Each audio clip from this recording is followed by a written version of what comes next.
It's your girl, Simply Bree, and I have my guest, Blizzum, right here. I always get this confused. Right here Right up. next to me, joining us tonight. Yeah, right? Joining us tonight, where we are going to actually be discussing some of the issues in the Black community Love it. that we are either ignoring or we just don't want to talk about it. So we're going to get some answers, some understanding, and we're going to have a little dialogue here. So I hope you guys enjoyed tonight's conversation. If this is your first time watching, welcome. Make sure you're subscribing, make sure you're supporting my guests, and definitely engaging in on the conversation. Now, listen, if you've never tuned into one of these shows, one of these episodes, it's very informative. It gives us, not just women, but people as a whole, the perspective of someone who is a part of the Black community. And I feel like it is important that we are having these discussions because a lot of the times when you're not talking about it, it doesn't exist.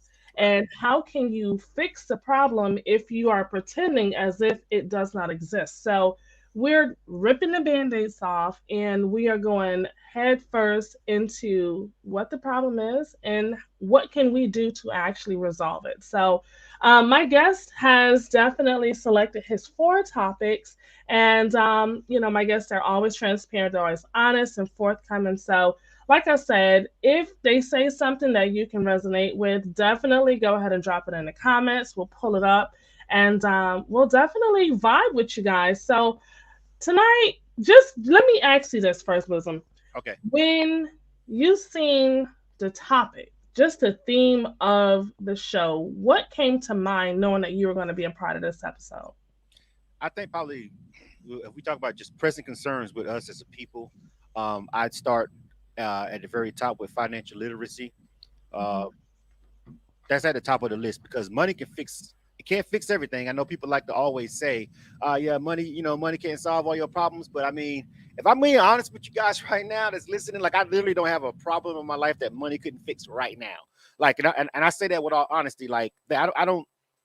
Money can't stop death. It can't freeze time. So that goes without saying.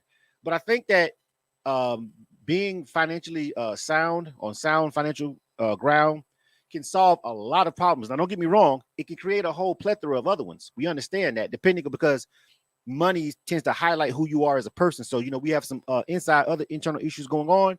It's probably going to make it worse, right? That being said, I just feel like financial literacy is probably at the top of the mountain.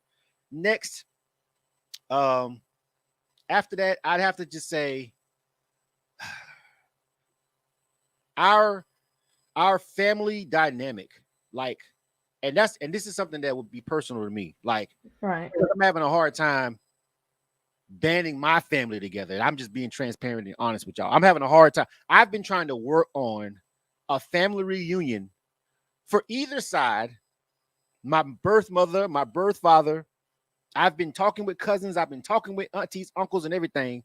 Literally trying to organize a family reunion of my own family for years, and it still hasn't happened because there's just so much just stuff and secrets and past beefs and problems and attitudes. And so I mean, I gotta say, that could be 1A, that could be A or B, or however 1A or 1B, however you want to interchange those.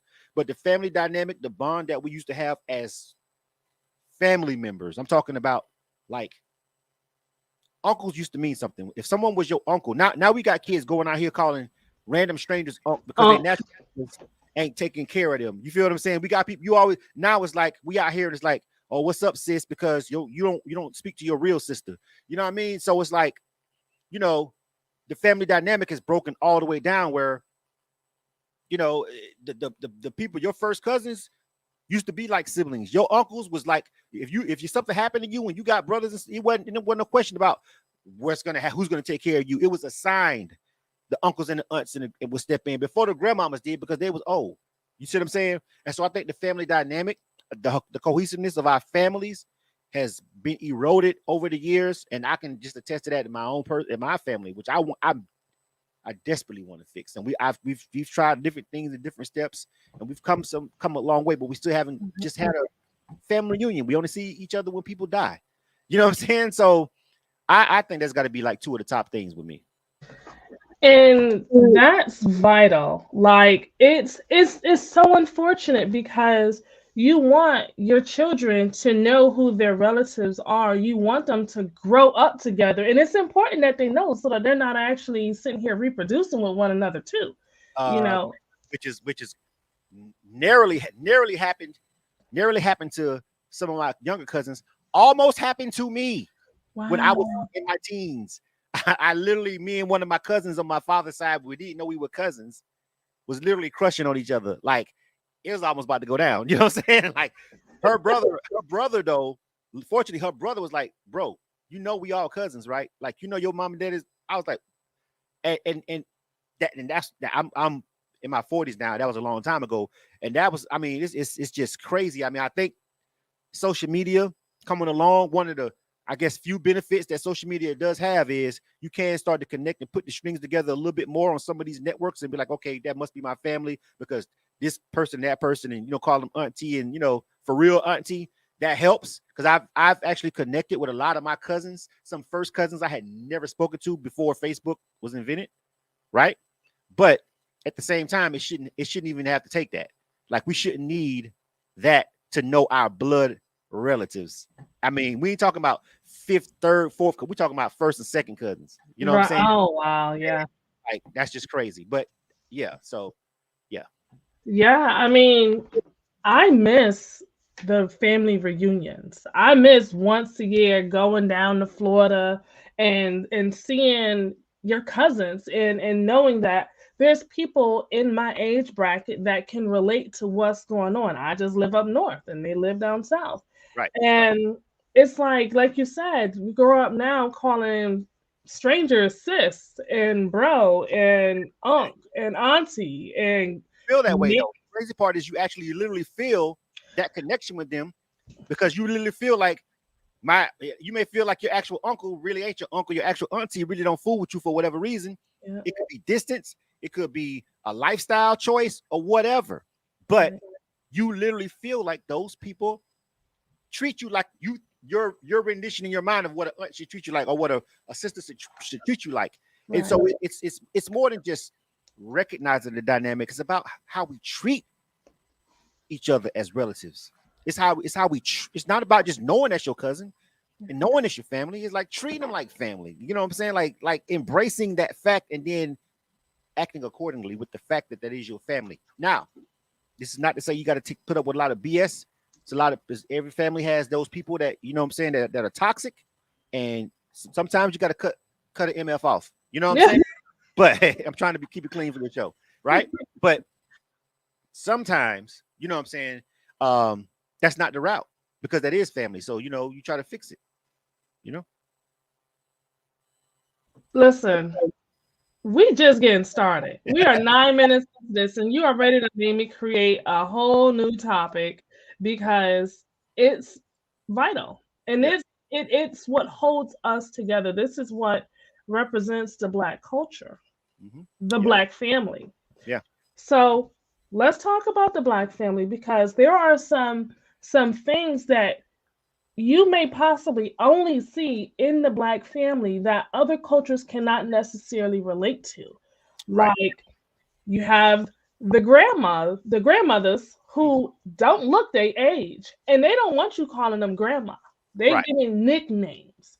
So right. what are some things in the Black family that we can be proud of to say you're only going to find it here that you're not going to see in any other family? Yeah.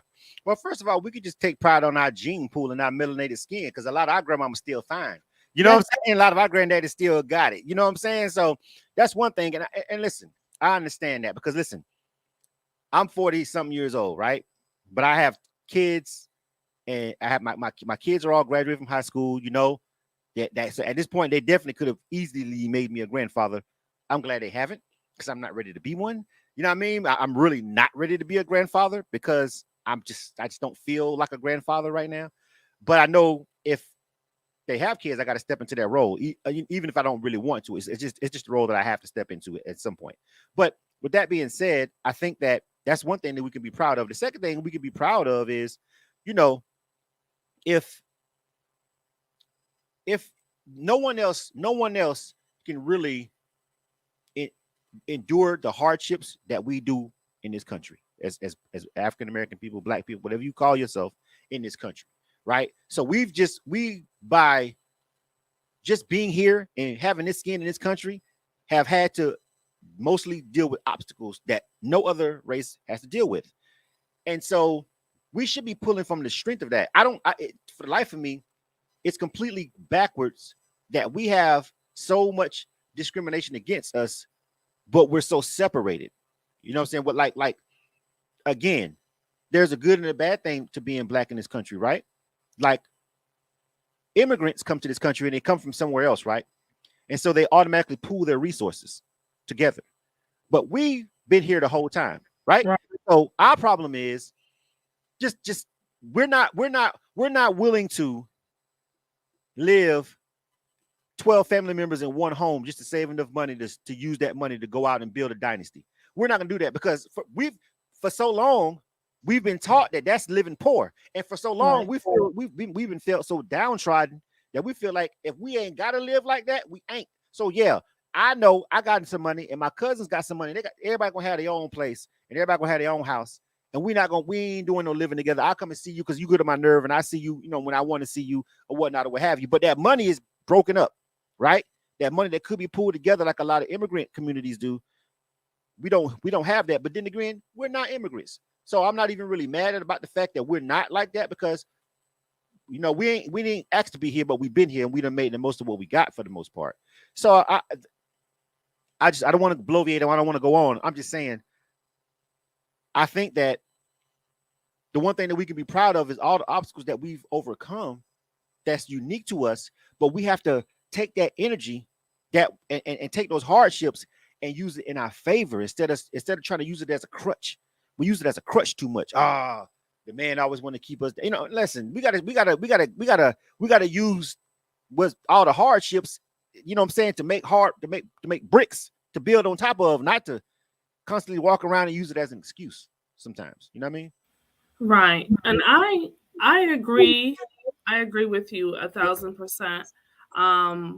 In a lot of the times we do use the past as a crutch. We use it as a reason why we can be lazy, or a reason why we don't have to put forth all of the effort.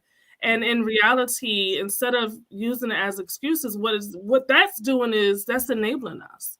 Yeah. And that's holding you back, and that's preventing you from really going in and being your best. So I feel like a lot of us will actually take the information, take the past and the experiences, and allow it to drive you forward, and turn around and say, well, listen, I'm not a product of my environment.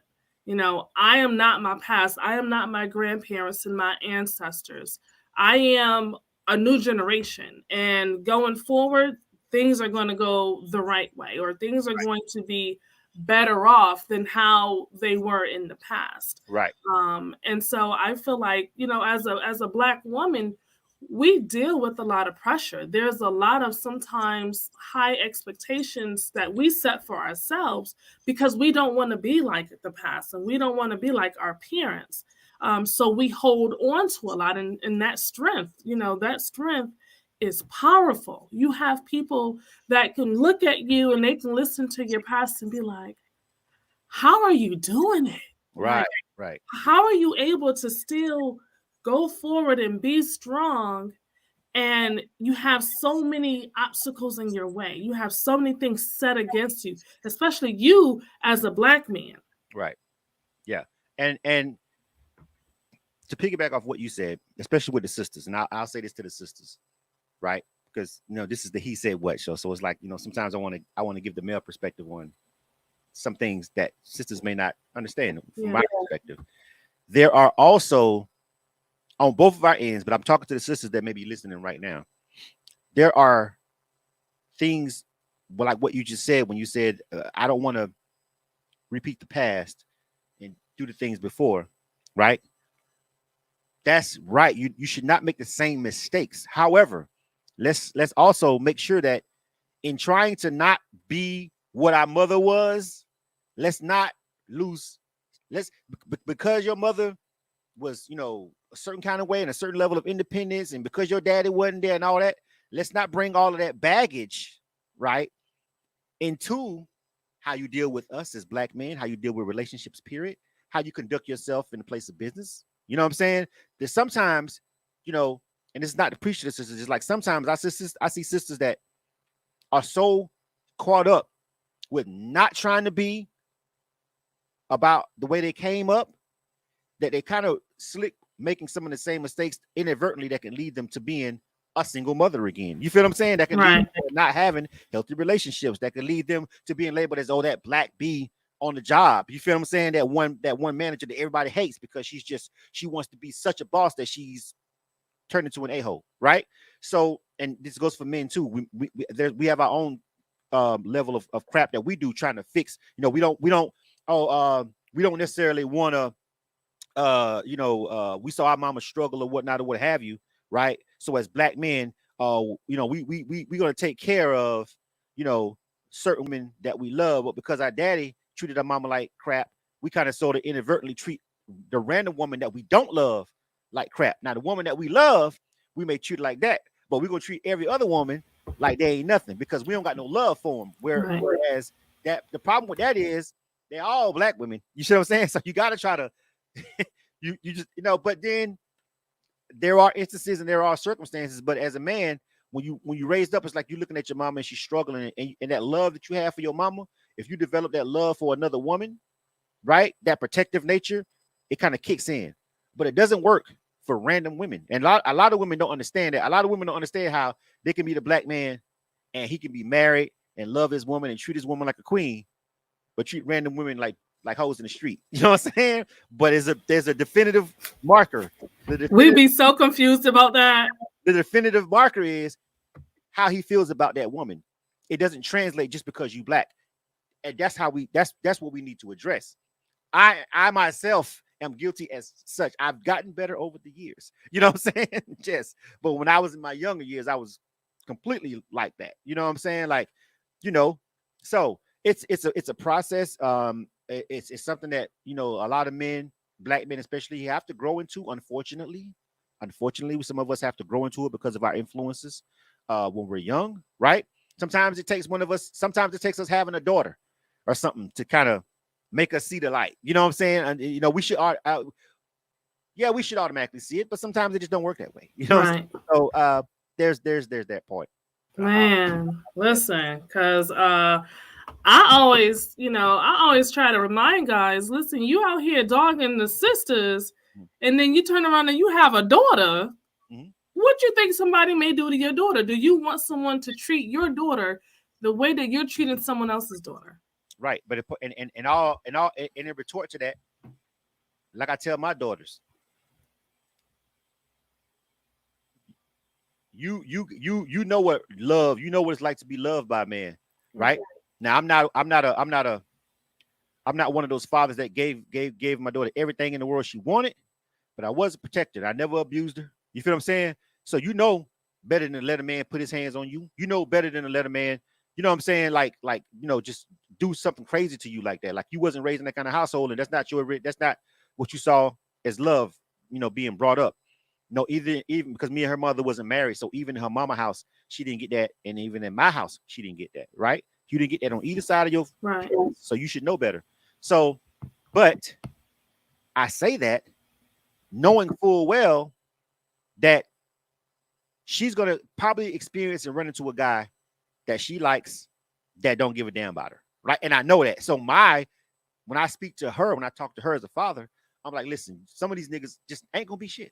I'm just gonna tell you. You know what I'm saying? Like, it's really incumbent upon you to try to look for the signs. And I'm gonna give you the game, baby. You know what I'm saying? Let me give you a little bit of game and tell you some stuff just to look for. I won't tell this to everybody, but you my daughter, so I'm gonna tell you. You know what I'm saying, right? And I give her a game about little signs, and then it's important to kind of. It took a long time for my daughter to get to the point, and she's really just getting to the point now at college age to feel like she can talk to me about a lot of stuff, right? In high school and stuff, she would go to her mama because I'm an authoritative parent, and I was the authority. I'm an authoritative figure, right? So she felt like, I want to tell my daddy this because I don't want my daddy to be mad at me, right? I don't want my daddy to yell at me because I was a disciplinarian. You feel what I'm saying? But as she's gotten older, she's gotten much more comfortable and relaxed and able to talk to me, open up to me about stuff. And I'm glad because now I can have these real frank, pointed conversations with her. And she was like, and then she'll reveal to me, dang, I wish you would I would have had this conversation with you because in the 10th grade, this boy did blah blah blah. And I was like, he did what?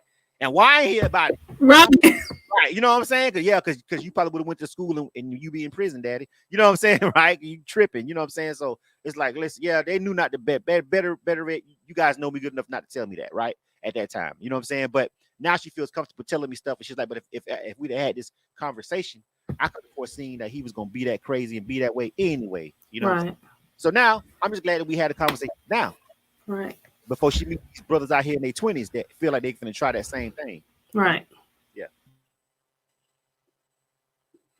Oh, you mashed the button. Something turned off your mic. That was me.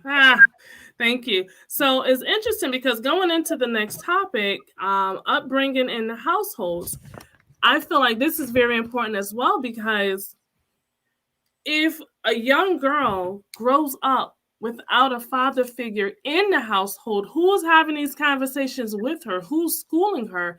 How is the lack of a man in the household going to ultimately affect her in her adulthood when it comes to dating and even picking the right guy? It's going to have a profound effect. And let me tell you why. Because here's the thing. Here's the thing. And I just tell you, this is my personal journey, right? So my daughter, me and my daughter's mother, we were never in a relationship, right? Like, it's one of those hookup things, right? We never really had any love for each other. So we had a tumultuous beginning of my daughter's life, right? The early years, you know what I'm saying? It was tumultuous. We worked on it. Over the years, we both grew up because we was in our 20s when she was conceived.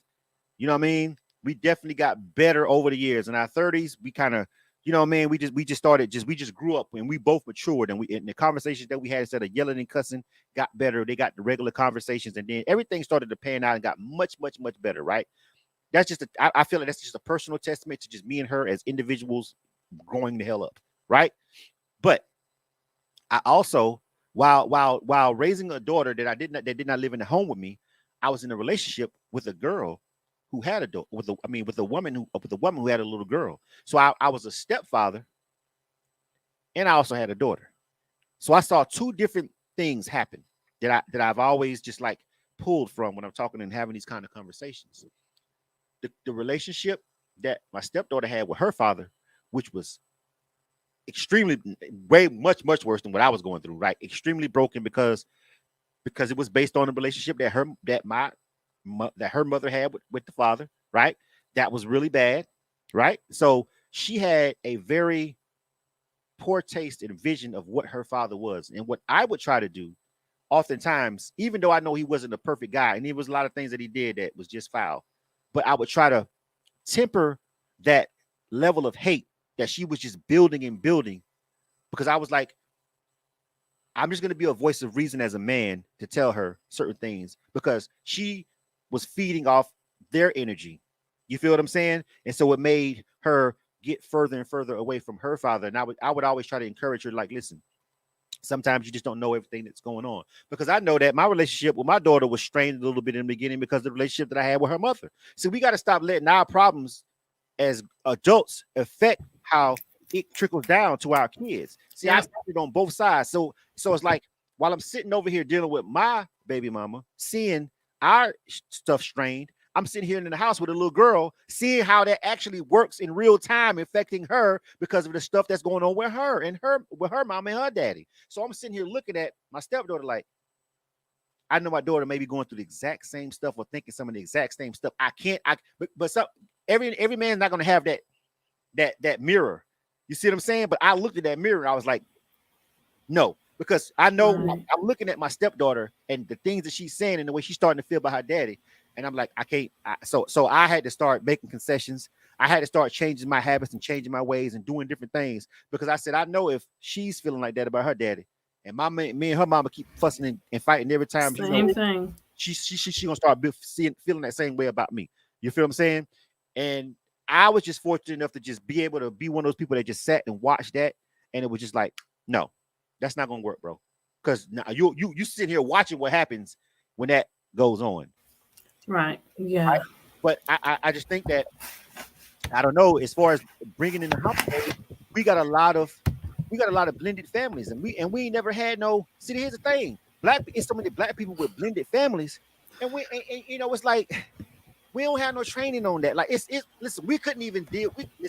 We couldn't even deal with Bree the breakdown of our own blood families, right? Like we couldn't even deal with that, and now everybody with somebody who got kids with somebody else, and everybody, all these blended families. I'm married right now. Me and my wife, we have a blended family. She had 2 kids before I met her, and my kids before I met her, right? You feel what I'm saying? So we got all these blended families. We barely made it out the baby boomer generation with mamas and daddies still faking it like they really really did. You feel what I'm saying? Now we got all these different dynamics and different. Your family, your cousin don't like my cousin. It's a lot. So it's so much blended family stuff going on that, man, we got to deal with the fact that we got to deal with that. And then we just got to deal with the family dynamic. Like the fact that it's a blended family. And now that it's blended, now you got to act like daddy, mama, siblings, happy family. Right. It's hard. Yeah. It's hard. Yeah.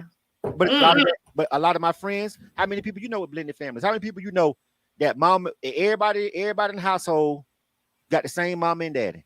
For not too many. I can't name. I don't have no friends for 2 solid generations because I'm talking about my age and your mama and daddy. Somebody had a stepdaddy somewhere, even if you feel what I'm saying. Either this generation or the one before it. Right. Stepdaddy. I don't got no friends who mama and daddy were still together, and then now they're together, and now they ain't got no outside kids either. And they all from the baby boomer down to Generation X. Name somebody, because I can't even. I try to do it one day. I don't have a set. I have a lot of friends. I don't have a set of people that I consider friends who their mama and daddy was married, and all their kids got the same kids. And now you and your wife only have kids, and not one of y'all got no kids from nobody else. I don't know nobody like that. Yeah, I would.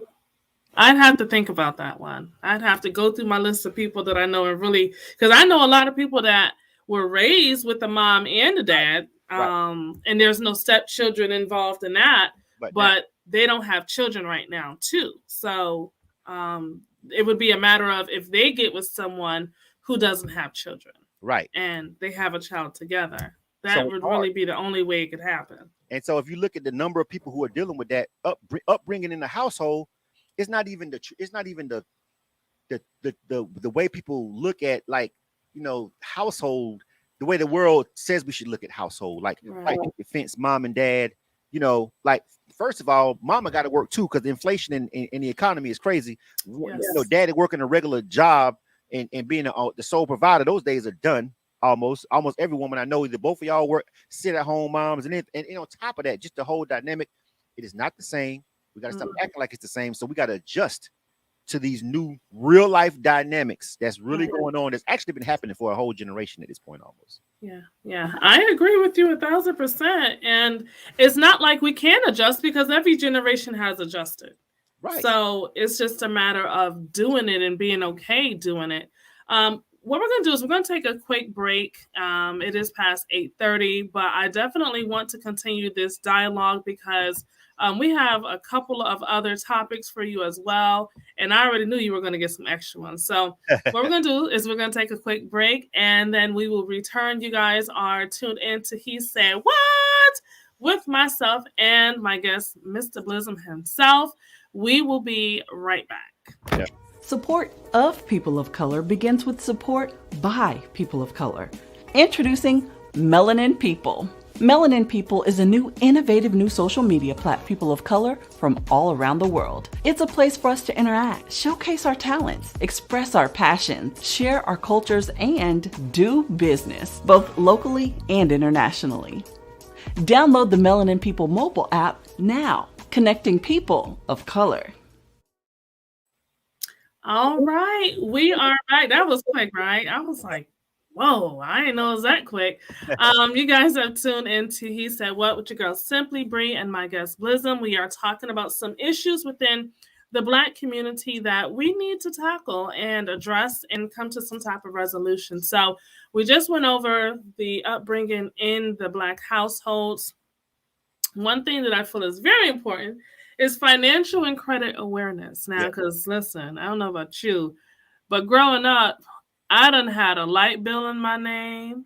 I done had some credit cards in my name. I had established credit before I was old enough to have established credit. Mm-hmm. And we all know that it doesn't always end up being a good outcome. You know, you end up having bad credit. Right. So why do you think we within the Black community in our generation were not as aware when it came to handling money as good as we are now?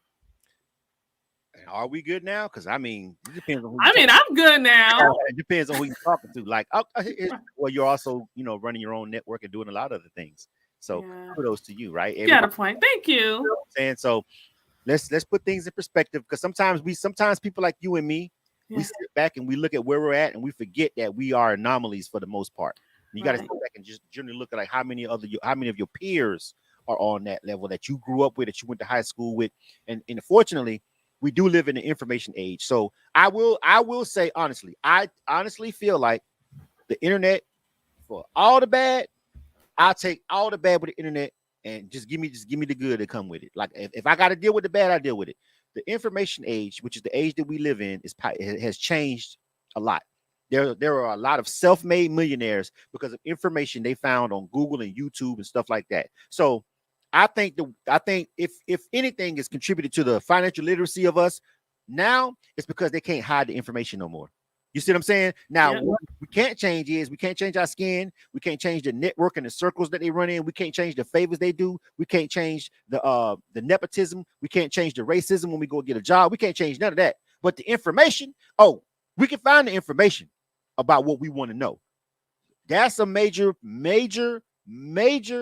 difference that our mamas and daddies did not have. They had to go.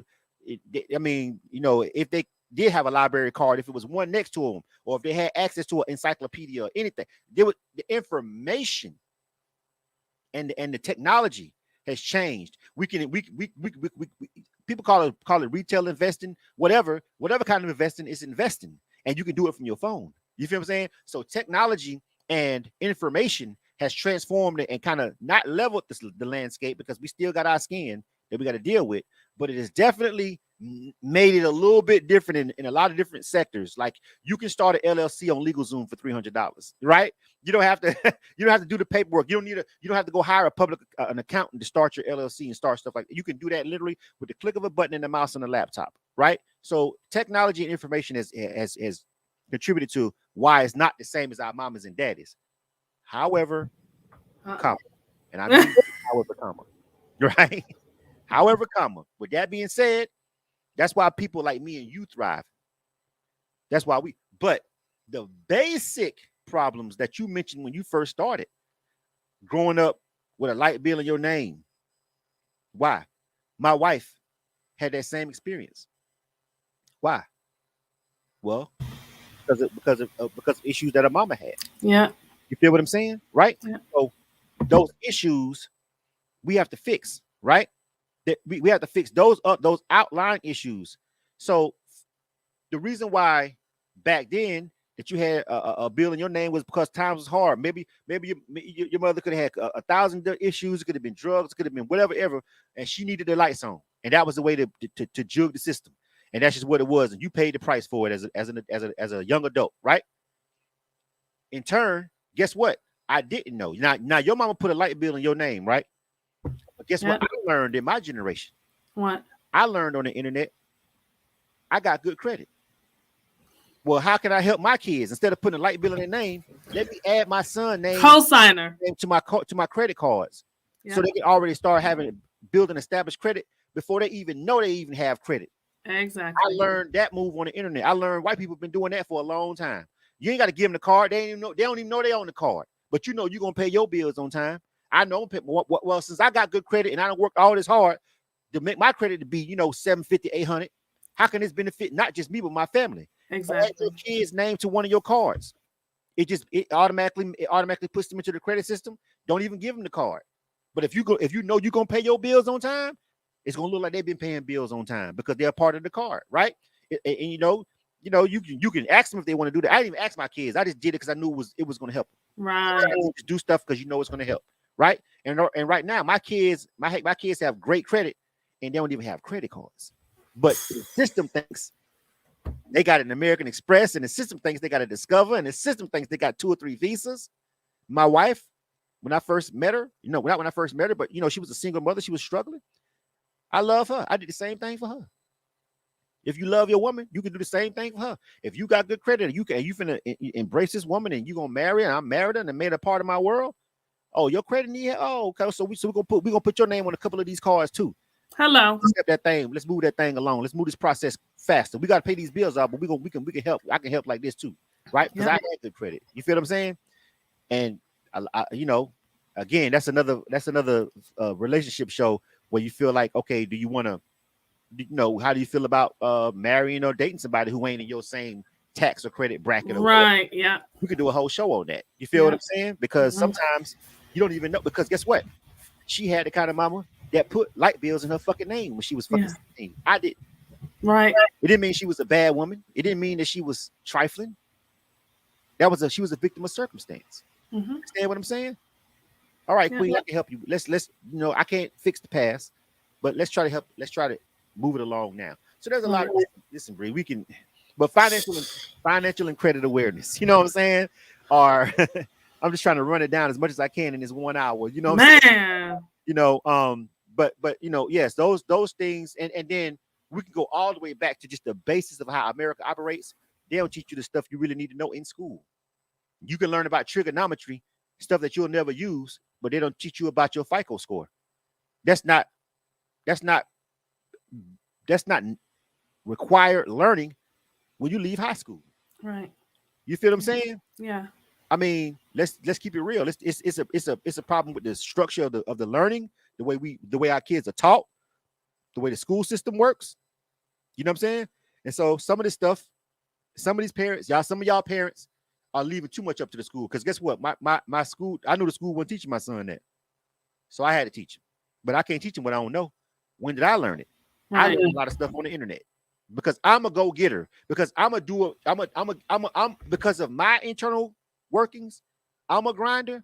I don't wait for people to go give me stuff. I go and get it. So I went and found this knowledge on my own and I pass it on. But everybody not cut like us, Bree. And that's just the facts. Listen, you are up here spitting the gems galore. Yes, listen, Ty says they need to start teaching that in schools for sure. And the thing is, what's the win-win for the school if they do teach that, other than educating the child and helping them advance within life itself? Because every system got to have some type of in for it, like something that they're getting out of this process. I would imagine maybe a Montessori school would teach something like that. Yeah, but because see, we'll veer all the way off into a left field if I tell you how. Yeah. Right, and I'm trying to keep it because we only got 15 minutes left, 20 minutes left, right? So I don't want to veer all the way over there. But just 1 minute, put me on. Okay. We got the blinker on right now. Listen, you can't ask a system that was never designed for us to design a system of learning to help us progress. That does not make sense, right? They and when I say us, I mean black folks and I mean poor people. Right. A lot of people feel like sometimes when I be talking about stuff, I just mean black folks. I mean black folks and poor white trash. You feel what I'm saying? Because we all the same in this country, right? You feel what I'm saying? So we all kind of just get jumbled together, right? You feel what I'm saying? At the highest levels, the color starts getting muddy and the greens start rising, and all the colors just be different down in the bottom. You feel what I'm saying? So a certain percentage of this population needs to be uneducated and poor for this machine to work. And so they can't give everybody all the knowledge and make everybody rich, because who's gonna clean the toilets? Who's gonna pick the cotton? Or who's gonna pick the strawberries for the immigrants? Or who, you know what I'm saying, who's gonna work those extra 10 hours that you really need done because they ain't got no way to pay their light bill if they don't. They're gonna have to have a certain amount of the population, because of this system, the way it was designed, it cannot operate with everybody doing good. It can't. It doesn't work that way. It wasn't made that way. So, all right, that's my 60 seconds, and I'm off that topic. Okay. Listen, we could definitely stay on that topic all night. Right. So what we're gonna do is we're gonna actually veer over into love and relationships, because there are some questions that were presented in regards to that. Solo stars, thumbs up for sure. So now, when it comes to dating, do men still, and I'm talking about men today, do they still believe in courting, whining and dining, and just being there for a woman that they're interested in, not a woman that is going to ultimately give them something in return, but someone that they just like your energy, they just like your vibes, they just like your conversation. Mm-hmm. Okay. Again, I'm a married man, right? So, Yes. so I've been married, you know what I'm saying? Coming up for 3 years. Okay. So listen, so I'm going to talk like it's about 10 years ago. All right. So my words to my wife who may be watching, I'm telling you about how it was before you came, baby. Okay. Listen, seriously though. Yeah, you know what? Courting is a two-way street. Courting is a two-way street. And here's my thing. I know people gonna look at my social media and be like, bro, you done took your wife on trips. I done seen you bought her this and bought her that. Listen to me, fam. That's because I am married to that woman right now. Y'all know me, who know me, know how I was before, right? So don't look at my social media and be like, you being a hypocrite. Just you only know me for a short amount of time. Okay. Before I decided that I was going to marry this woman, and before we moved in together and all that, I was a player. All right. I was a player. You know what I'm saying? You call me a player, you call me a hoe, you call me whatever you want to call me. Oh, it is what it is. I was who I was, and I ain't made no bones about it because I was single and I was a bachelor and I lived in Atlanta, and all these women is here. And I'm a heterosexual male. I was a kid in the candy store. Facts. But I tell you this about dating and about courting. Courting for me was always a two-way street. See, and for me and my homies, and for me and my homeboys who are still single right now, I got homeboys who are single right now. I got some homeboys who are single and they in bad situations, and I got homeboys who are single who are financially great, well off, good, got everything a woman ever wanted to need. Right? It's two commonalities in all of those guys. And the same way I thought when I was a bachelor. I'll break bread and I'll court and I'll give that energy when it's reciprocated. And it's not expected of me. Right. It's not what you think I should be doing. It's not what you think that I'm supposed to be doing. And it's also what you're giving me back. So to all the women who may be watching, when it comes down to courting and all that, you're going to get the energy because first of all, if what I'm saying does not apply to some guy, then he's not the guy. Find the guy. Keep it pushing. But for the good guys, for the guys who can be fathers, who can be household builders, that energy must be reciprocated. I don't want to have if every time when I'm first courting you and I'm first meeting you, I gotta spend $50 to $100 going to eat here. I gotta go out and buy drinks and I gotta see here and do all that. If I gotta spend money just to spend time with you, I'm gonna treat you like a trick because that's what you do with tricks. If every time I see you, I got to spend money. If every time I see you, we got to go out, I'm going to treat you like a trick because you treat me like a trick because if you just want to get to know me, you can get to know me without me spending money. We can go and we ain't got to Netflix and chill and come to my house, but we can go to a bookstore. We can go somewhere that's really low cost and just sit and talk. It shouldn't matter because I see a lot of memes and posts. And oh, what if a man take you to McDonald's and it's a whole bunch of whatever? He treats you. He don't think it's not about that. But I thought you wanted to talk and get to know me. You feel what I'm saying? And then once you move to the next level, if you start dating or whatever, and we both single and we both got our own set of bills. You got bills. I got bills. We don't live together. You got rent. I got rent. I got car notes. You got car notes. You got insurance. I got insurance. If I pay every time we go out, I ain't feeling that same energy. Exactly. You feel what I'm saying? So either you can't pay, and so at that point, I'm realizing, okay, because I can pay, But I'm seeing what you can do. If you can't pay, then we already on two different levels financially. That's more work I got to do later on to fix that. Now I got to decide at that point, do I like you enough to commit to fixing that? You feel what I'm saying? Or you just feel like you don't deserve, you don't supposed to do that. And I'm like, well, why the hell not? You feel what I'm saying? So when I was a bachelor, that was a thing for me. So my wife would pay for some of the dates. You feel what I'm saying? Right. My wife, you know what I'm saying, that I'm married to now, you feel what I'm saying? I didn't have to spend money every time I met her. You feel what I'm saying? Sometimes we could just come over there and just kick it. And it wasn't about sex. It's just like, shit, you feel like spending some money? Hell no, shit, I don't get paid till next week. But shit, you want to goddamn just, get a bottle and sit over and watch some TV and kick it? Yes. You feel what I'm saying? Yes, let's just do that because, neither one of us are rich right now. Right. You know what I'm saying? So I just feel like women need to understand the energy needs to be reciprocated when you're talking about that particular subject. When you're talking about courting is a two-way street. See, because y'all try to pull a trick 22 on us. Y'all tried to have women's lib and at the same time be the damsel in distress. That's not gonna work. You feel what I'm saying? Y'all can't be powerful, independent. You could do it on your own and all this right here. And at the same time, when it's time to pay bills, I'm just, what I'm saying, it's all about no, the hell, excuse me, I almost cussed. The heck with that. Y'all got to get that same energy back out. And when it's matched like that right there, I feel like the dudes who really are worth it will step up to the plate and he'll recognize that because I cared about that. When I was dating, Right. I cared about whether or not she offered to pay some time. Right. I was paying attention to it. It ain't that I didn't need it. I had my own money. You feel what I'm saying? It wasn't. It was the principle of it.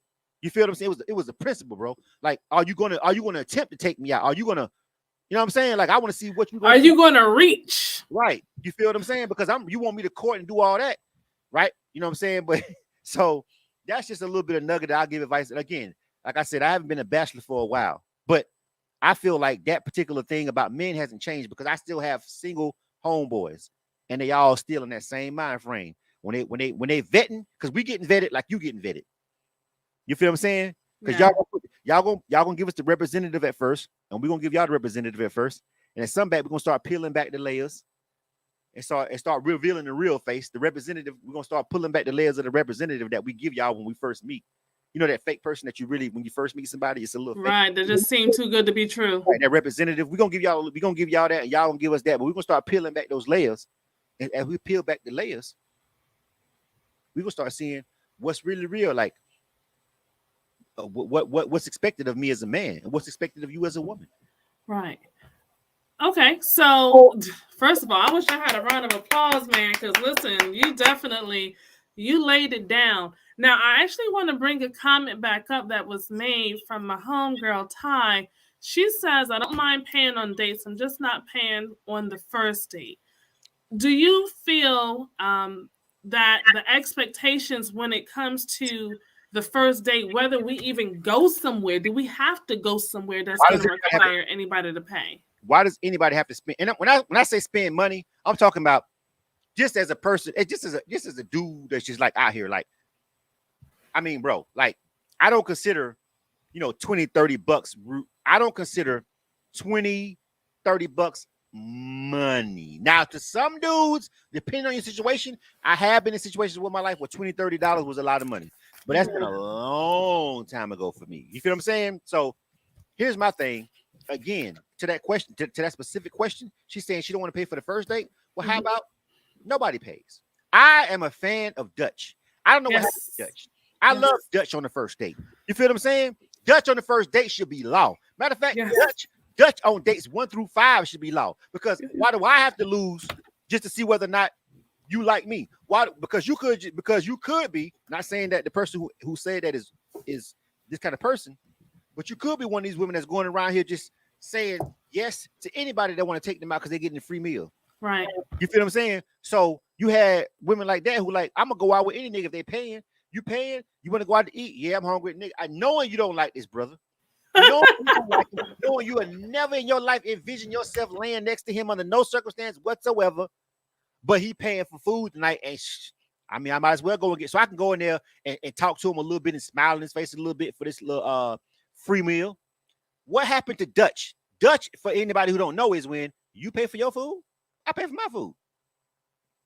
So now we ain't got that uncomfortable situation where we meeting up in each other's houses and everybody feeling like, oh, is he trying to cut tonight? Right.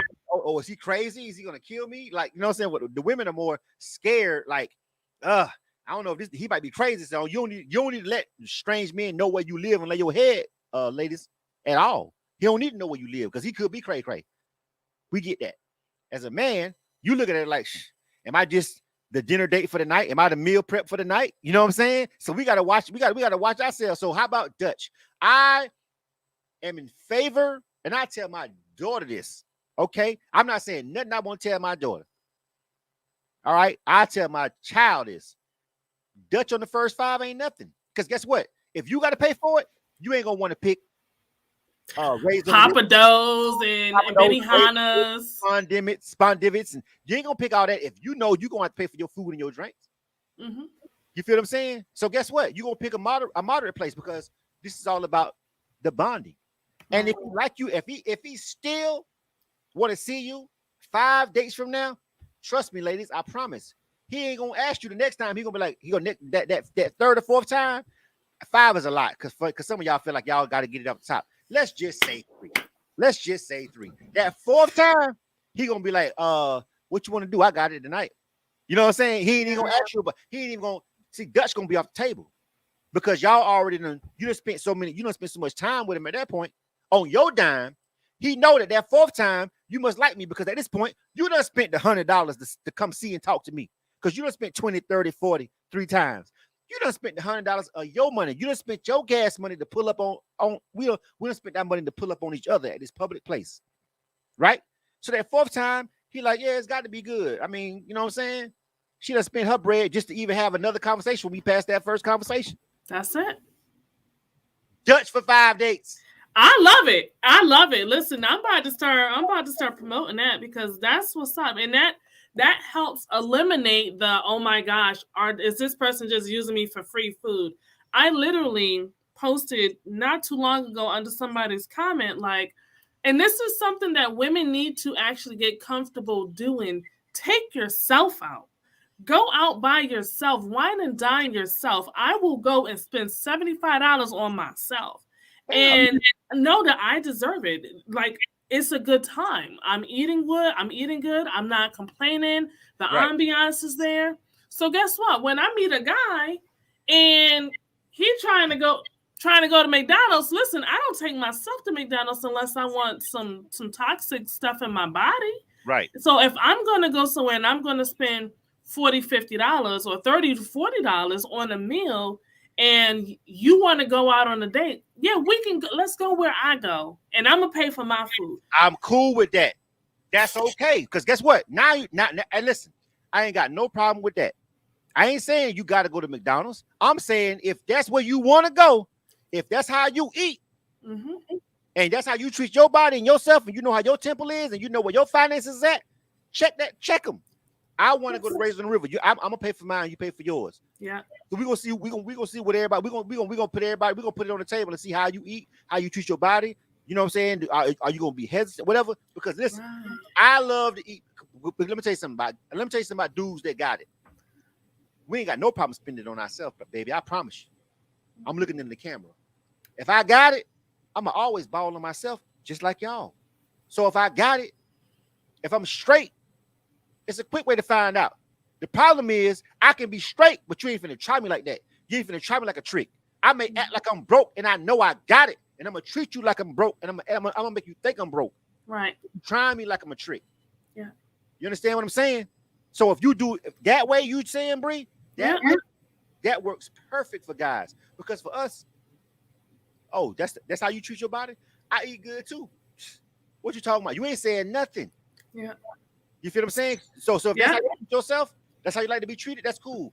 I like to treat me like that too. And then you can find a guy that's on your level real quick and real fast. But you ain't got to put him in the position because we don't like to feel like we got, bro. We don't like to feel like we don't like to feel even dudes that's really tricks. Like I he said, look, don't treat me like a trick now. I know I'm a trick. I know cats that trick off all the time. They don't even like to be felt like they don't even like to be treated like a trick. And them niggas trick off all the time. You know, literally. But they don't treat me like a trick though. Right. You know what I'm saying? Like, so for real, I'm just saying. But for guys like me, you know what I'm saying, you know, it's like, listen, fam, like listen, don't make me feel like I gotta do something for you just to get your conversation. Yeah. Because you know what I'm saying? Like, I'm not you have to value yourself as much. Right. You're Just giving conversation as well. Yeah. So I mean, the way you listen, the way you if as a woman, so you can weed out some of the dudes that just want to take you on 5 McDonald's dates and ain't spent nothing but $50 max and still trying to get some cat. Mm-hmm. Do it that way. Say, I don't mind paying for my own, but I like to go here. I don't eat McDonald's. I like to eat here. So if you want to meet me here and I'll pay for mine and you pay for yours, that's it. That's what, because he gonna barbecue a meal do. You feel what I'm saying? He ain't gonna be able to keep that facade up. No. Hold on. Yeah, as long as you can keep it up, because guess what? As long as you can make that happen and he can make that happen, we're gonna find out who's stalling out. Mm-hmm. Yeah, I like that. Listen, you got them going in the comments too, because so let's just go back. Erica says she is gritty as fuck, so she's always prepared to pay when she goes out on a date. Royal says, and you know what? Hold on, does Erica let it be known that no matter what I eat, I'm paying for the date? Erica, go ahead and comment and let us know. Do you set it? Do you let them know, regardless of whatever I choose, I'm going to pay? These are the rules today. This is how it's going down. Period. Lay it down. It ain't about what I'm saying I can pay. It ain't about I'm willing to pay. No, when we pull up today, we doing separate checks today because we just getting to know each other. We going Dutch. Yeah.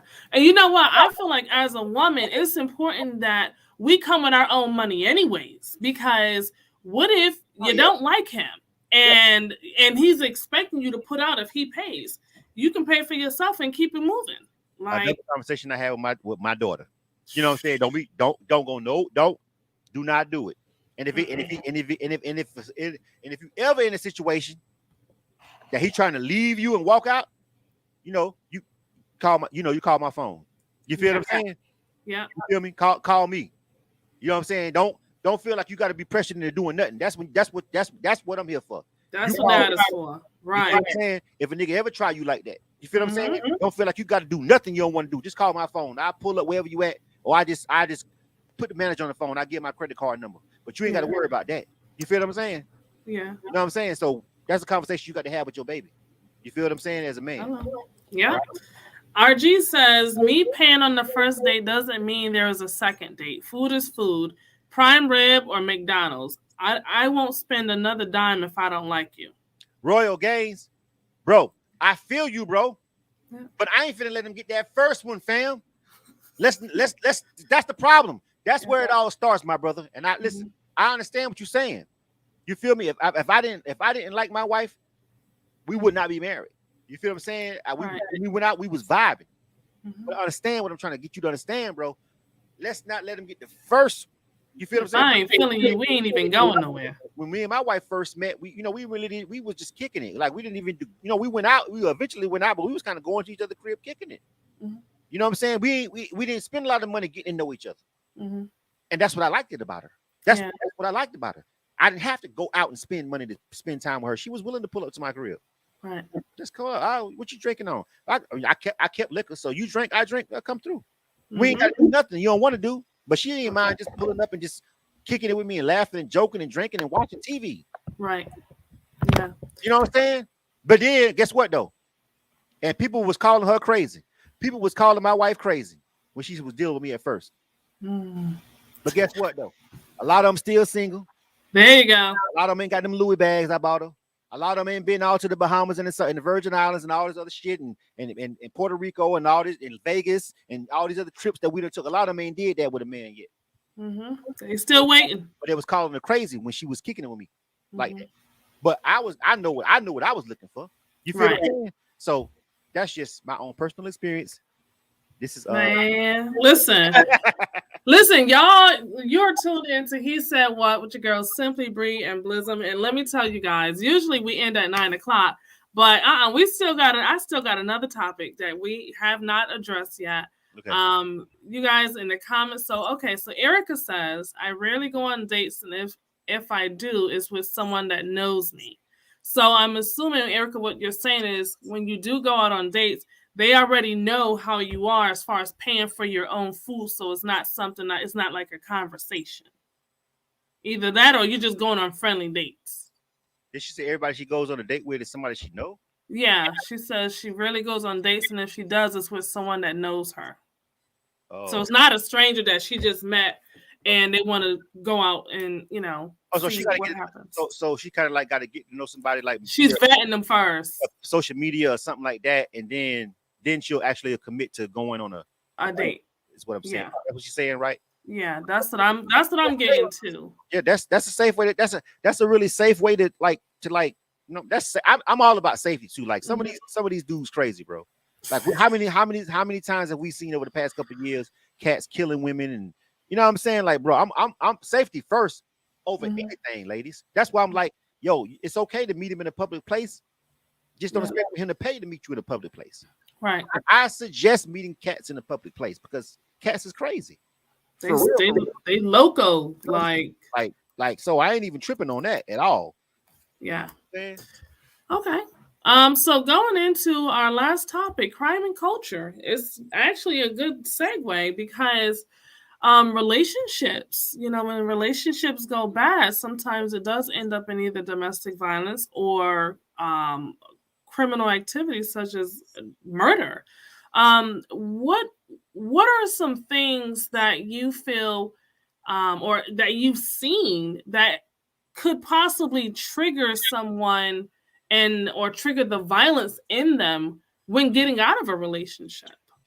Man, I gotta so man, I'm gonna tell y'all honestly, bro. I used to think that I knew like you could tell, honestly though. But man, I had somebody I know flipped out, bro. Somebody that I just never would have thought. Just bro, just never would have thought. You know what I'm saying? Like, bro, when I said, you know what I'm saying? Like, bro, like I never would have thought bro would have snapped like that. You know what I'm saying? And snap like that. So, man, I used to feel like I know you could tell, man, listen, bro. Sometimes you can't, man. Right. Hey, man, sometimes you can't, man. You know, I mean, because that's going down a whole mental health discussion, and you know what I'm saying, other issues, and like sometimes, man, people be going through stuff, and that's why I think when I first started being on social media and as a host, and I was real kind of Tasha Cash with it. You know what I'm saying? You feel me? Yeah, saying a lot of crazy stuff, but I had to temper it down after certain events happened because I was like, man, you know what? You don't necessarily really know people like you think you know them sometimes. You feel what I'm saying? And I'm not saying that to try to scare nobody. I'm just saying it's reality. Like there are some telltale signs. Like you could tell there are some telltale signs of like if a dude you just meeting this dude and y'all ain't got no real ties and like that, and he always questioning your whereabouts, and he put first of all pulling up unannounced, red flag. What's the little red flag emoji we got? Right. Start listing them in the comments. Red flag emojis, pulling up unannounced, and you know what I'm saying? All this stuff that's just like, yeah, real live red flag stuff. But sometimes those representatives that you meet when you dating people, it be really them. But something that you do or some event breaks them. You feel what I'm saying? Right. And they snap. And so I'll just temper my official response back with this. Like, listen. Trying to vet somebody to see if they're crazy, to see if they're possessive, to see if they're abusive. You know if you're an adult, and I'm looking at the camera, stop playing. You know the obvious signs. You may now if the coochie good or the D good or whatever, you may act like it don't know, but for real, the obvious signs. It's those other ones you got to watch for, and sometimes you're not gonna catch it. Sometimes you're not gonna catch it. You feel me? So I'll just say that just avoid those obvious overly aggressive people, those stalker tendencies, those always want to know your whereabouts and y'all ain't even in no relationship, y'all don't even live together tendencies. You feel what I'm saying? Those jealous every time somebody comment on one of your posts tendencies, those jealousy every time somebody, you know what I'm saying, speak to you or give you a compliment tendencies. Obviously, you want to avoid all that basic stuff, but that deep stuff that they hiding, I used to think I knew, but yeah. So there's that. And it's crazy because a lot of the times, like you see in the news, when it comes to the crime in these relationships where the man just snaps. Yeah. A lot of the times the mothers have known how their child is and did not say anything. Mm-hmm. So it's like it goes back to the parenting in the household. When your child was growing up, did you see something in him and you just dismissed it as, oh, he's just aggressive, or he takes after his father? Did your child see you in those situations? Yeah. And you know what I'm saying? So it's like we have to have these discussions because for a parent to know how their child is and not tell someone, not warn someone. And I don't even know why a parent wouldn't warn someone other than to be denial. Well, there's that level. You have kids, Bree? I have one. You have one. So you know that level of love that you want to always give your kid that benefit of the doubt. Right. Like I feel like I know my kids as a father. Mm-hmm. I feel like listen to me. I know my son I know my son, but I'm not with my son 24/7. But if somebody come and told me my son snapped and went off, I'd be shocked. Like, you're gonna have to literally show me video evidence, because I know this child, man. He's a man now, he's 18, but I've never seen him. I've seen him get mad about petty stuff, like getting mad at Call of Duty. Like, why the hell? Mad at that Everybody get mad at Call of Duty. What the hell are you that mad for? Like, you know what I'm saying? It's a game, right? But he's legit mad. You know what I'm saying? But like, I've never seen him demonstrate a violent bone in his body, right? So that comes twofold. If he actually does do something like that, I'm gonna be the first and the loudest one saying, "No, what you want? Like, you literally gonna have to show me video, of it." If I'm talking about if he did do it, if he did actually do it, bro, you're gonna have to show me. If the police kill my son, I'm gonna be ready to murder everybody, because I'm gonna feel like whatever you did, it didn't deserve it, because I know my son, he's not aggressive. But if you can show me body cam footage, or you can show me real footage of him actually doing something completely out, even then I might be like, oh, somebody must have drugged him. I might, because 18 years I never saw it. 18 years I never saw it. You feel what I'm saying? So I don't know what to say. I don't know what to say when something like that happens, because it's like, I don't know everything my kids do, but I know their personalities, and as a parent, I'm gonna ride with them. But if you show me the empirical, undeniable evidence, I'm gonna stand down. But you're gonna have to have that evidence. Your word ain't gonna be enough, fam. Your word is the cop. Your word is is his baby mama. You know, I need for you to show me, because I already know how I feel. So that's how much I love my son and my daughter. You feel what I'm saying? So I know that about myself. So I can only imagine that other parents be feeling the same way about their kids. So I'm just kind of like when you got the real evidence, you just have to stand back and be like I was when I had somebody I know kill his family.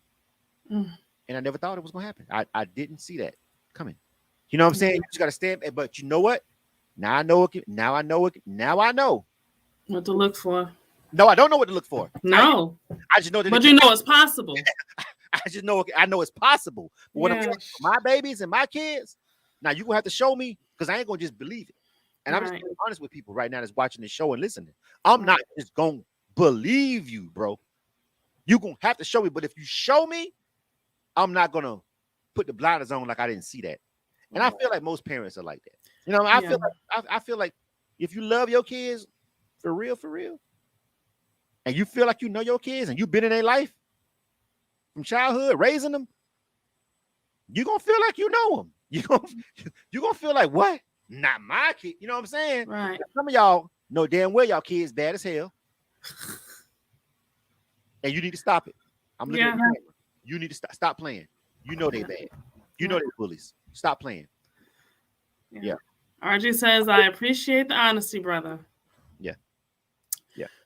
So in talking about the crime and the culture, why do you think anytime there's crime against Blacks or African Americans, someone of another ethnicity will claim, well, you guys do it to each other all the time? Oh my God. Why would you do this at the end of the show, Bree?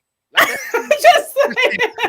seriously, like, listen, because that's like a whole entire segment. Like, you gonna try to make me compress this into like a okay. Go ahead. Yeah, but why that's is it? like a segment by itself? But keep going. Why is that like the common statement anytime it's white on black crime or anybody on black crime or police brutality? The first thing they say is, I mean, look at the crime anyways in the ghettos, in the hoods. You guys kill each other anyways. You're killing each other every day.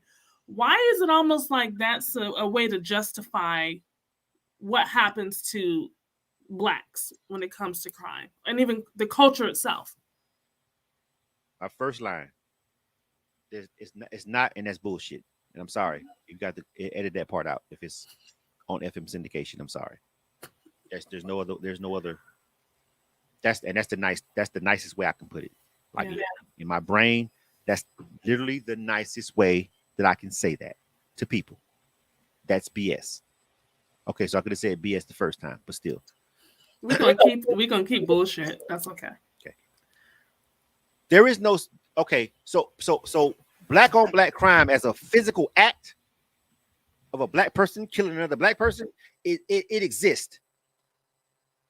But if we're statistically this keeping track of that statistic is racist in and of itself, because murder is murder, right? Like you kill somebody, you kill somebody. You know what I'm saying? Whether they're black or white. No. Not whether they're black or white. What the F happened? Why did that person do it? Why did they do it? Stop. Don't tell me they was black and they killed them. Why did they do it? What's the reason? Were they robbing them? Well, guess what? If a black person robbed another person and killed them in the act of it, that makes that person a greedy bastard. That means that person is a lowlife and he don't want to work, and that's a personal problem. And guess what? There's a lot of white people that's low lives and don't want to work. There's a lot of white people that's rob people and kill people. What happened in the commission of the crime? Was it a personal beef? Did that man and that man, are they sleeping with the same woman? And then they had a confrontation because they're sleeping with the same woman. That scenario is what caused them to happen. The fact that they happen to be black, it doesn't matter, because if a white man was sleeping with another one, I just saw a YouTube not too long ago where the white man pulled up to get custody of his kid down somewhere down. Did you see that video? And the white man came outside. He was talking, and the lady was talking, and the white man shot and killed the man with the shotgun. Wow. It was white. Let me tell you something. And I'm gonna say this. I'm black. And if you black and you watching this or anybody listening to this, how many white friends you have? How many white people do you hang around? How many white people do you really just hang in a scenario at a party, at a club, after work hours, out of a controlled environment, outside of somewhere that you have to be, because you have to be at work, because you feel like you have to be there to pay your bills.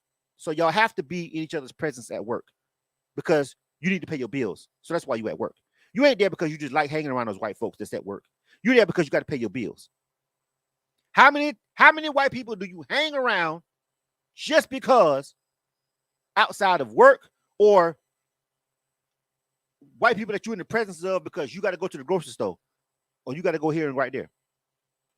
So what's the odds of you actually getting into a situation that's got you or that person so angry that you want to murder each other? Right. If you're never around that kind of person, what's the odds of you having some sort of personal confrontation that can make you want to kill that person? Whether you want to do it, whether that's justified or not, bro. Right. It's basic. We black people hang around black people. We're gonna get into problems and situations with black people more than white people. Mm-hmm. We're gonna know who, even if we're a jack boy and we want to rob folks, we're gonna know who to rob because we know which one of these black men got the plug. Mm-hmm. I'm hitting your old lady and you mad about it, and now we finna bump heads at the club about it because we know each other, because we both hitting her and she black by 2, by the way. I go to black clubs. I don't go to hang out in white clubs. I don't party with white people. Right. I go hang out where they play music, rap music and trap music, and so you stepping on my shoes, and then we having verbal altercation, and we having a problem, and we outside and we kill each other, or I kill you in the parking lot. Happen a greater chance of happening because I'm in a situation where I'm gonna party with you because you are of my ilk. Right. Stop making this black on black crime is real. It happens, but it's not because we black. It's right. When you commit a crime like murder or aggravated assault or anything like that, it's because oftentimes you know the victim. It's been a personal problem. So the chances increase because I know anybody watching this for the most part, be amongst our people. For the most, so we're gonna have it's a higher chance that we get into conversations. Right. That's why the number is high. And everybody know that. And they just keep trying to throw out these random statistics and lies to try to cover up what's going on, systemic racism and a whole bunch of other stuff. I'm so sick of black on black crime. I hate the term. Yes, it's literally by definition a black person killing a black person. But before you even start categorizing it as that, why is these people beefing? What is the common thread why do these people even know each other? Where did they meet? What happened? Outside the club? What club? The black club? The club with everybody in the club black? Well, guess what? If somebody in the club will get into a beef and kill somebody, they probably gonna be black outside. You got a point. I'm done.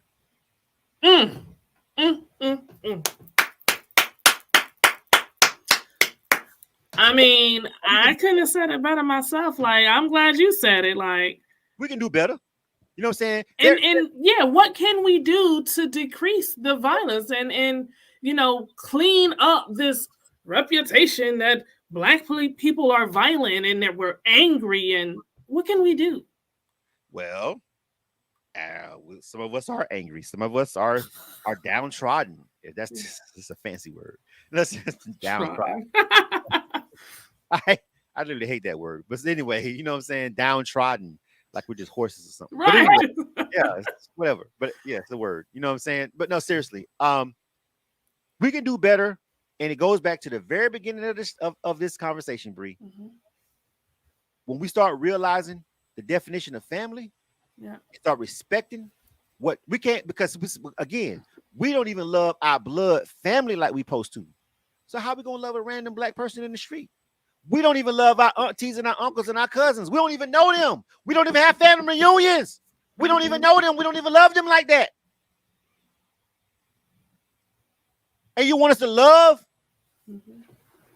some random person that we don't even know because they black? We got blood relatives we don't even fuck with. We can fix, if we can't even fix that. Oh well, we got some work to do, fam. But it can be done. Yes, it can be. It can be. Because I'm gonna tell you right now. But again, I'm 45 years old. Everybody needs to understand, listen to this. This is the 45-year-old me. There are people that's watching this right now that knew the 25-year-old me and like, oh, he capping. You know what I'm saying? 5-year-old me, because I was the same. The 25-year-old me, be ready to bust your head and have a shootout with you in the club because you stepped into my white J's.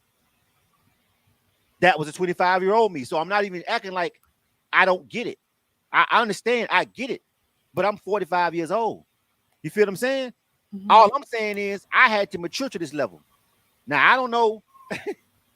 I don't know what we can do about that. To speed that process up along, to speed that process up, the maturity level up. Mm-hmm. But it took time for me to just realize it ain't worth it. Right. You feel what I'm saying? Because when I was 20 something years old, I was in the I was in the game. I was in the music.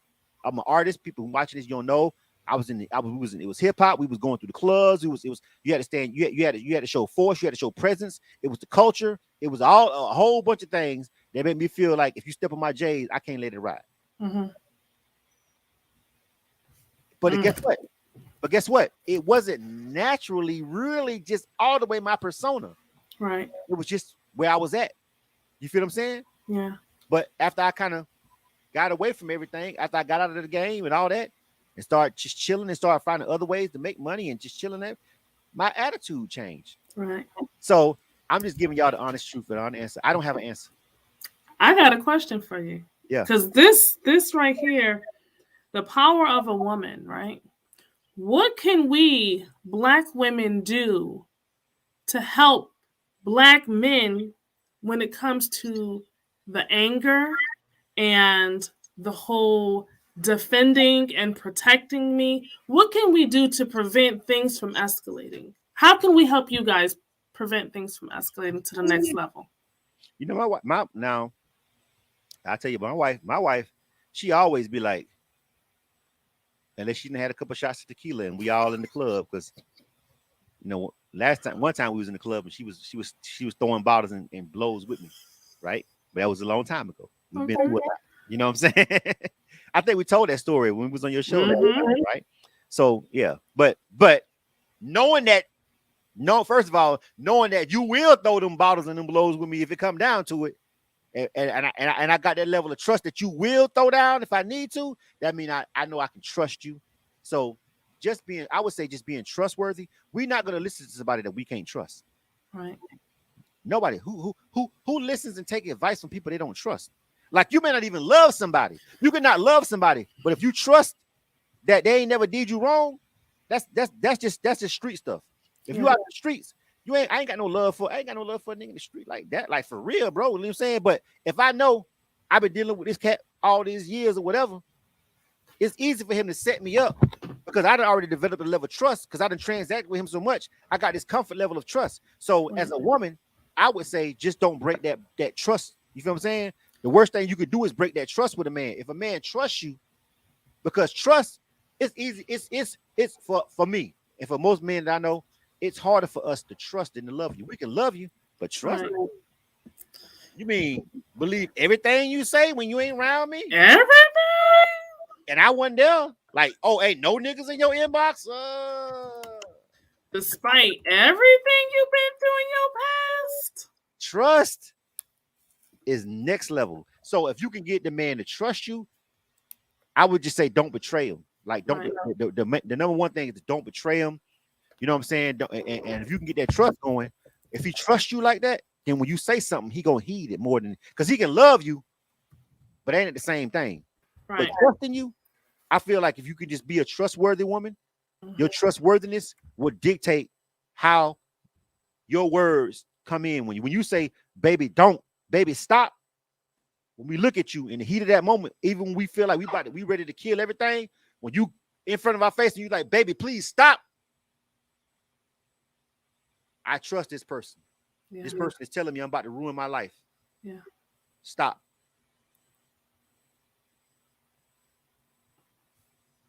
Mic drop.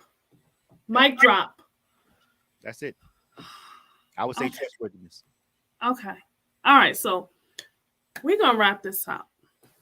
And you, talking to you, as I already knew, the inspiration, you have inspired me to provide an outro question. It ain't even a question. It's a statement. I want you to think hard about this when you answer it. As a member of the Black community, I am proud of.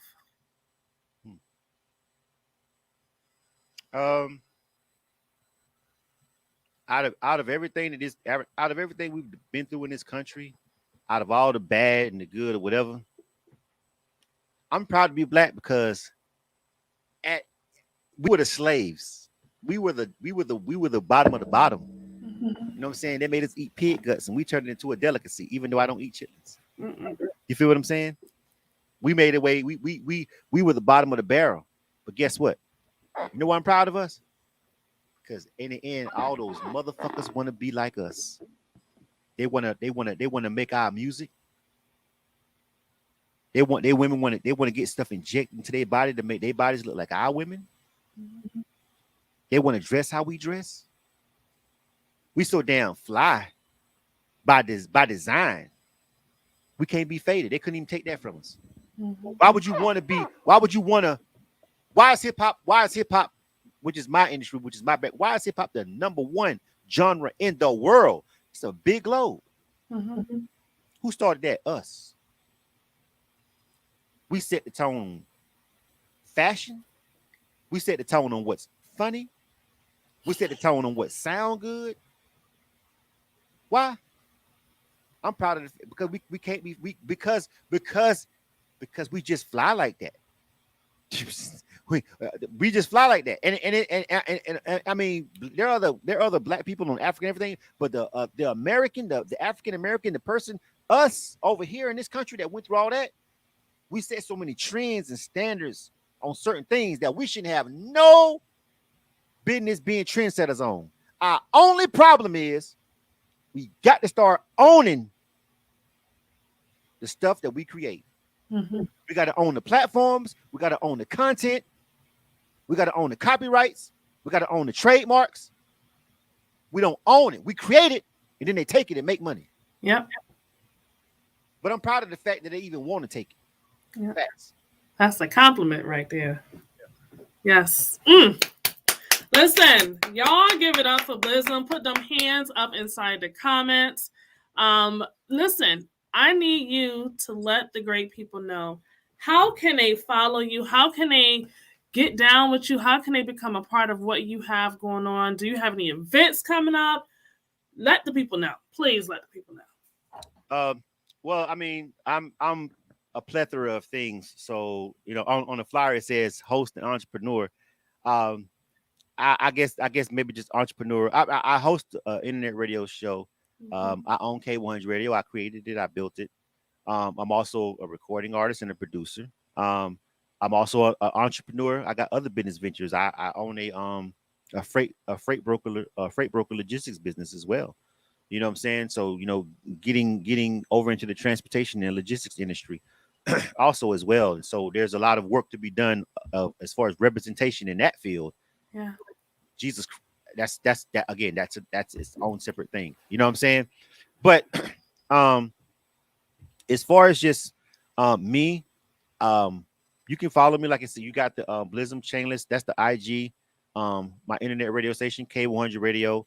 My transportation company, Decibel Freight, which is newly formed. So it's a really new entity. I'm super excited about, you know, being a black man jumping over into that industry, and I'm ready to join my brothers in arms over there that I already know that's over there making a lot of money and making a lot of moves, and I'm here to make some with y'all. You know what I'm saying? We just started business in 2022. That was my resolution to go ahead and start that brand new entity. So we just got our licenses and everything. We'll be operating starting next month, you know, moving loads and moving freight. So that's new. And so I just think with me, I if you don't like music that we share or create, or if you don't like interviews that we do on my platform, or if you don't like whatever, I just say maybe connect with me. And just sometimes I don't even talk about that stuff all the time. Sometimes I talk about everything that we're talking about right here on this show. You know what I'm saying? Sometimes I talk about business. I talk about crypto. I talk about real estate. I talk about, you know what I'm saying? Like I'm a pretty random person because I got my hands in a lot of stuff. And you know what I'm saying? So I mean, yes, everybody knows me as Blizzum. That's my artist name. If you Google Blizzum, it's gonna pull up albums and music, and it's gonna pull up K100 Radio and all that stuff. But I'm more than that. I'm a father. You know, you'll see me post pictures with my family, and you'll see me post pictures with my beautiful wife on vacation, bowling. You know what I'm saying? Yeah, that's what it's all about. So I just like to meet everybody, and if you know, if I say something on my post to offend you, don't take it personally. It's just how I feel. Yeah. Right. Listen, so it's interesting because I don't know if you recall how we met. I met you on Clubhouse. Yes, I that's right. met you on Clubhouse, Yeah. and I was doing my elevator pitch, Mm-hmm. and it was early morning. It was the first time that I had ever been on Clubhouse. And you guys just showed me so much love, and it was just like amazing. I was like, listen, now I gotta talk to him. I gotta network with him. But most of all, I have to get you on the show. And so this is actually your second time, I think, if not third, second time. Second time. The first time I was on, you brought me and my wife on here for a couple. Audio, yes. Yeah. Yeah, you pulled her into it. You pulled her into it. This was the first time we've actually been on video. Right, yes. Audio yes. only the first time, yeah. Yes. And I just knew. I knew that this interview was definitely going to be a strong one, influential one, and I really appreciate having you on. You've dropped the gems. Like, I can't wait to even just post little snippets here and there to get people to watch the full one, because I mean, you said a lot and you hit home like 100% of the time, and you answered questions even from a female, you know, in my perspective, and learning on the way that men think and how you guys deal with certain things. We don't do that enough. We don't listen enough. We don't ask the questions. We don't have these conversations. So I'm glad that I was able to have this conversation with you. You are more than welcome to come back on. I'm going to find a way to get on your platform, because I need to see. I know your people I know they're there. So I really, really appreciate having you on. And even creating, listen, from now on, you guys, those who are watching and listening, when you hear the topic, the Black family, that's thanks to Blism, the Black family, because I had no idea of even coming up with this topic until he started talking at the beginning of the episode. Okay. So everyone, please make sure that you are definitely showing love to the guests. If you are just now tuning in, this network, this show is all about bringing to the forefront the topics, the issues that we have in the Black community, addressing them, and even coming up with some type of resolutions that we can personally apply to our own lives. If you are interested in being a part of the show, what's up, Porch Talk Boys? If you're interested in being a part of the show, all you have to do is just send me an email, info@hesaidwhatnetwork.com. Please make sure that you guys are subscribing to the network through YouTube, through Facebook. You can follow me on Instagram, Simply Bree. So that's _ Simply SIMBLEE BREE_. You can also follow the network at He Said What Network. And like I said, definitely get out our guests, support, grind with him, see what it is that you guys can do together. And, you know, just be there. Just be there. It's not, everybody's not your competition. Okay. We all trying to win. Yeah. So I am, once again, your girl, Simply Bree. I appreciate you guys. And until next time, tomorrow, you want to check in tomorrow with Alan Newman Jr. The show starts at 8 p.m. And we're going to have our female guest, Michelle Gunter, who's going to be asking or actually answering the same type of questions. So you don't want to miss that. And with that being said, facts, Porch Boys. With that being said, you guys have a good night and love on each other. Bye.